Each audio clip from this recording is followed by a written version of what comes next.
అంతర్జాతీయ ఫ్లీట్ రివ్యూతో విశాఖ తీరం సందడిగా మారింది. బంగాళాఖాతంలో దేశ విదేశీ నౌకలను రాష్ట్రపతి ద్రౌపది ముర్ము సమీక్షించారు.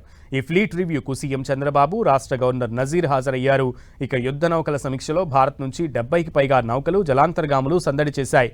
ఇందులో ఐఎన్ఎస్ విక్రాంత్ ప్రత్యేక ఆకర్షణగా నిలిచింది. అంతర్జాతీయ నౌకల సమీక్ష చేస్తున్న తొలి మహిళా రాష్ట్రపతిగా ముర్ము చరిత్ర సృష్టించారు. రేపు ఇంటర్నేషనల్ సిటీ పరేడ్, మిలాన్ 20న అయాన్స్ కాన్క్లేవ్ ఆఫ్ చీఫ్స్ కార్యక్రమాలు నిర్వహించనున్నారు. రేపు సాయంత్రం ఆర్కే బీచ్ రోడ్లో ఇంటర్నేషనల్ సిటీ పరేడ్ నిర్వహిస్తారు. వివిధ దేశాల నౌకా దళాల కవాతు ఆకట్టుకునేలా ఉంటుంది. ప్రపంచ దేశాల సంస్కృతి, సాంప్రదాయాలను తెలియజేస్తాయి. ఈ కవాతు బీచ్ రోడ్లోని పార్క్ హోటల్ నుంచి కోస్టల్ బ్యాటరీ వరకు నిర్వహిస్తారు.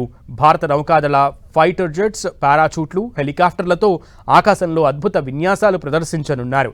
ఆ తర్వాత నౌకాదళ లేజర్ షోలు, బ్యాండ్ ప్రధాన ఆకర్షణగా ఉంటాయి.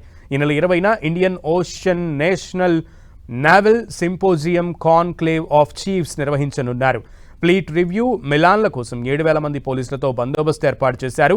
64 డ్రోన్లతో నిరంతరం నిఘా ఏర్పాటు చేశారు. మరోవైపు జీవీఎంసీ ఆధ్వర్యంలో 119 అభివృద్ధి, సుందరీకరణ పనులను 19 కోట్లతో చేపట్టి పూర్తి చేశారు. వీక్షకులు విన్యాసాలు చూసేందుకు గ్యాలరీలను సిద్ధం చేశారు.